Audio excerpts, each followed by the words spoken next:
Ce programme est une rediffusion. C'est pas normal.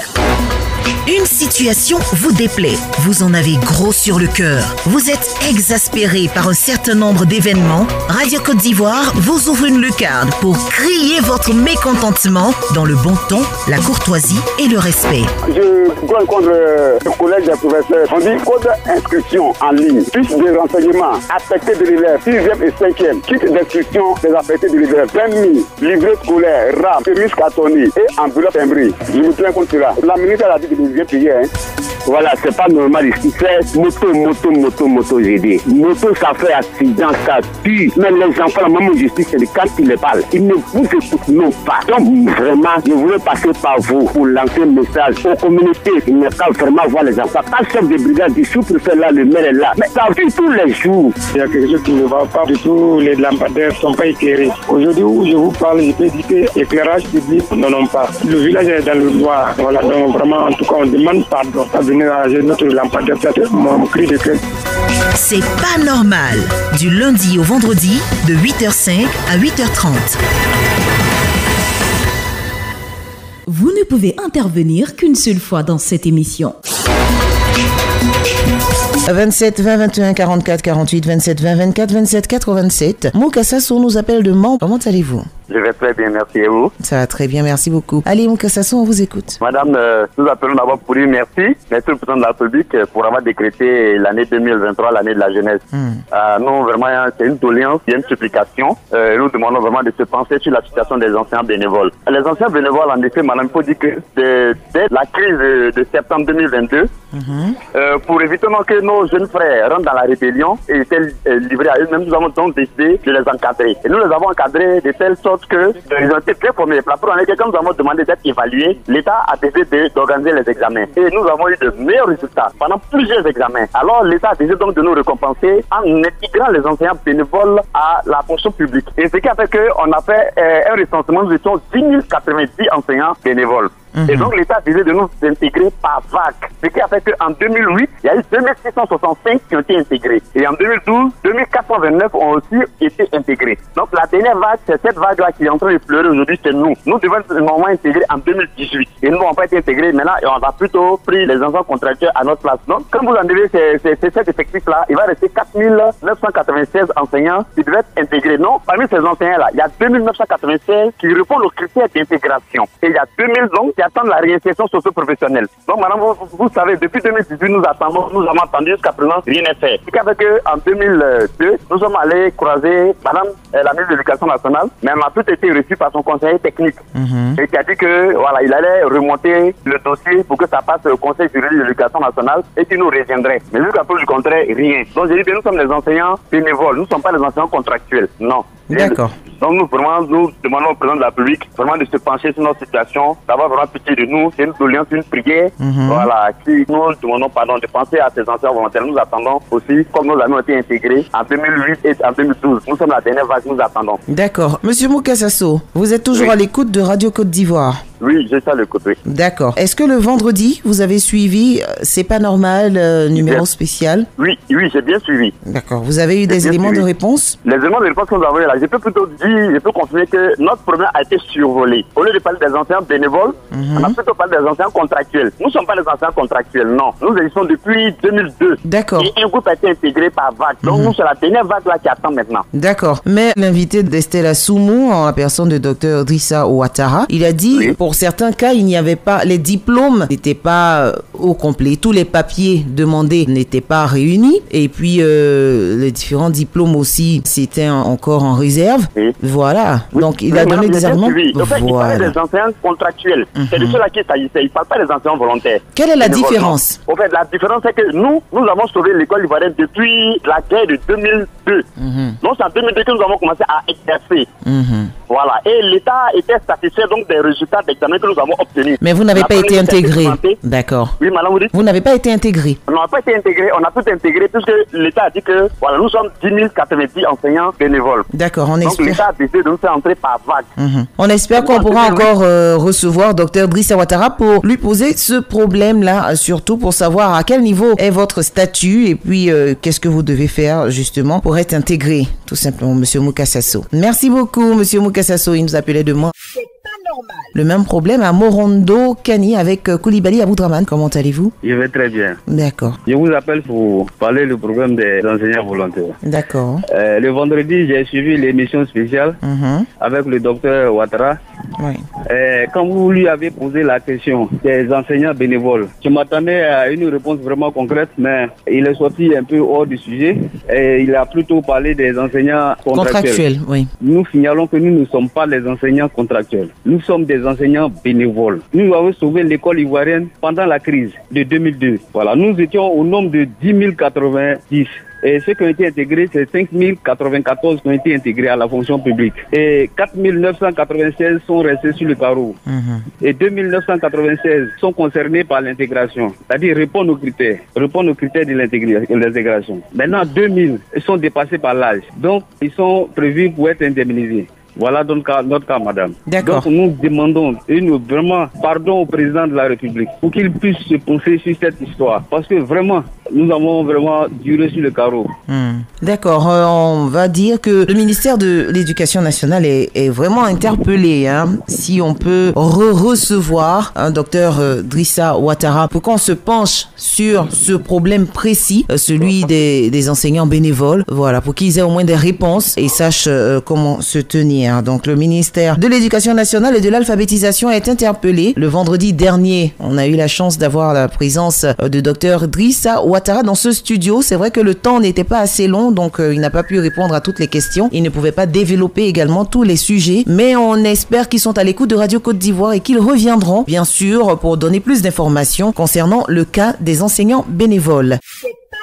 Damois Jérémy nous appelle de Kofikro Afema. Exactement. Comment ça va? En tout cas, c'est une joie immense qui m'anime à Kofikro Afema. Et c'est un remerciement parce que Kofikro vient d'être doté d'un couleur moderne. Alors, la population de Didi, de Bafia et de Kofikro Afema, par ma voix, vous dit merci. Merci au président de la République, le docteur Alassane Ouattara et son gouvernement. Merci à Maman Mariatou Kone pour le don qu'elle vient d'offrir à Kofikro Afema. Merci au docteur Aka Awole, président du conseil régional du Sud Komoué. Je remercie également le président des consommateurs, M. Nguessan.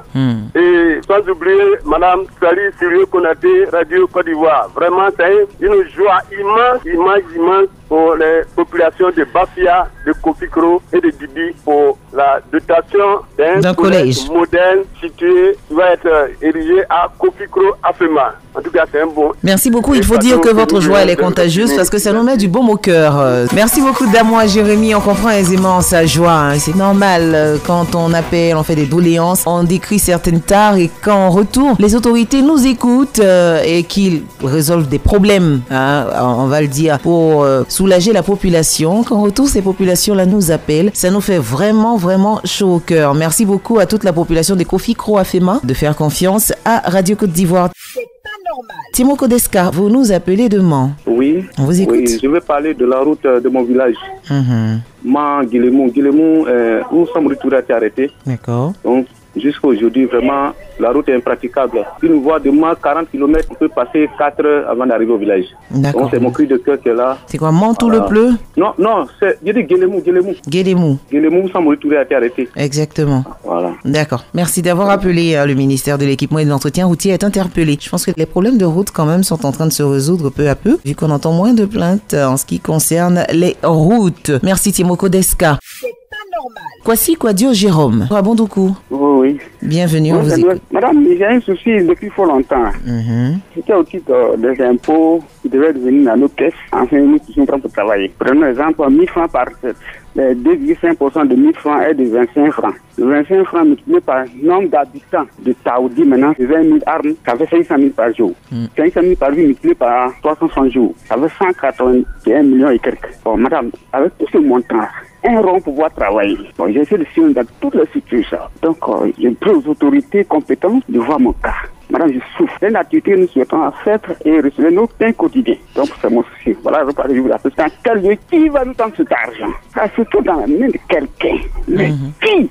D'accord. Vous avez besoin de cet argent. Voilà, c'est clair. Travailler. Vous êtes à la retraite? Non, madame. Pas encore. D'accord. Merci, monsieur Kwasi Kwadjo Jérôme. On espère que les autorités sont à l'écoute. Si le problème n'est pas résolu, vous pourrez encore appeler sur Radio Côte d'Ivoire. C'est pas normal. Koulibaly Souleymane Rabongolo, comment allez-vous? Oui, ça va bien. Alors, Koulibaly Souleymane, on vous écoute. Oui, je suis à la sous-préfecture de Jou. Voilà. Donc, si madame elle est allée à l'hôpital de Jou, les infirmiers qu'elle là-bas dit qu'elle n'occupe pas de femme tant que le mari n'a pas été présenté. Donc, nous, on ne comprend pas. Ah bon? Oui. C'est à l'hôpital de Zou. Oui. Ils ne prennent pas la femme en charge tant que le mari n'a pas été présenté ou tant que le mari ne se rend pas à l'hôpital avec elle. Si. Alors, Koulibaly Souleymane, excusez-moi de vous demander cela. Madame est enceinte? Oui, elle était enceinte. D'accord. Je sais que pour certains bilans, en ce qui concerne les naissances des enfants ou les femmes enceintes, on demande la présence du père pour effectuer également certaines analyses pour voir s'il n'y a pas des antécédents afin de pouvoir s'y prendre tôt pour que le bébé se porte mieux. Je pense que c'est peut-être dans ce cas-là. Maintenant, si vous me dites qu'hormis ça, quand elle ne se sent pas bien, qu'elle part à l'hôpital, on exige forcément votre présence à chaque fois qu'elle part à l'hôpital avant de la soigner. Ça, c'est un autre sujet. C'est à chaque fois qu'elle part à l'hôpital, on demande votre présence? Ou bien c'est lorsqu'elle était enceinte qu'elle partait, c'est là qu'on demandait votre présence? Oui, même en cas de l'enfant, mais quoi chose, si tu es parti, dit que tant que Marie n'a pas présenté et occupe pas de l'enfant, même elle enceinte, c'est le même scénario qu'ils ont ici. Ah non, ça c'est pas logique. Mais est-ce que vous vous êtes déplacé quand même pour y aller, pour savoir pourquoi on exige votre présence? Mais comme ils sont de l'ordre infirmier, nous, on n'a pas droit pour dire cela là-bas. Non, donc on appelle, c'est vous les autorités qui doivent les occuper. Oui, bien sûr, les autorités vont faire ce qu'ils doivent faire. Mais Koulibaly Souleymane, quand madame s'en va, quand on dit non, il faut que le père soit là, vous allez et puis vous leur demandez, vous leur dites bonjour, oui, pourquoi est-ce que je dois être présent et tout, ils vont vous expliquer. C'est ça, les travaux s'empêchent souvent, les madames, nous, on va au sang. Je comprends. Il va nous parler ça. Oui, je comprends, mais au moins une seule fois, malheureusement, il est parti. S'il est à l'écoute de Radio Côte d'Ivoire, Koulibaly Souleymane, ne serait-ce qu'une seule fois, faites l'effort, allez à l'hôpital et puis demandez pourquoi votre présence est si nécessaire à chaque consultation. Et ils vous répondront, tout simplement. Sinon, ce n'est pas logique, mais peut-être que c'est par rapport à un sujet précis ou assez important qui nécessite votre présence, donc il faut le faire. C'est pas normal. Konon Kwasi Guillaume, il nous appelle de Bobo, c'est un Ndoussi. Comment allez-vous?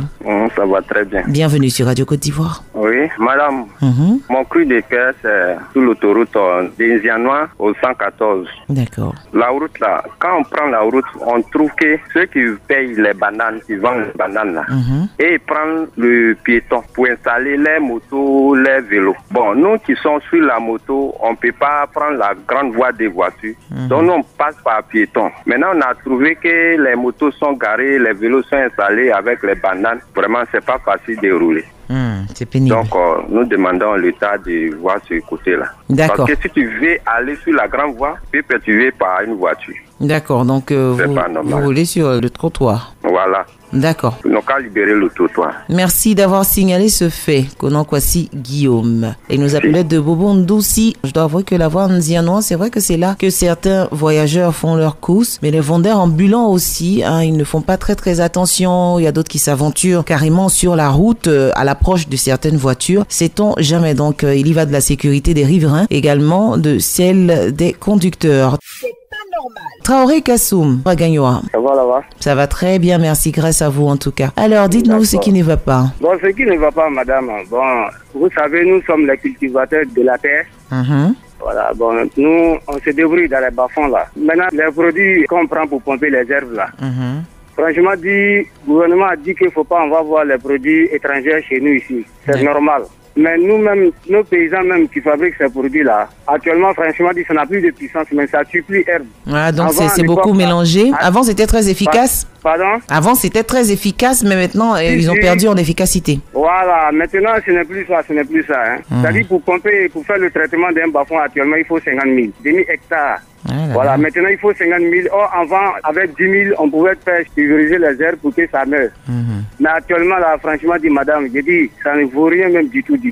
Oh là là. Donc, que le gouvernement n'a qu'à dire à ses travailleurs de ce produit-là. Phytosanitaire, voilà. D'accord. Voilà, ils n'ont pas dosé. Sans quoi, actuellement, c'est cher. Et puis encore. Et ça nécessite une grande quantité.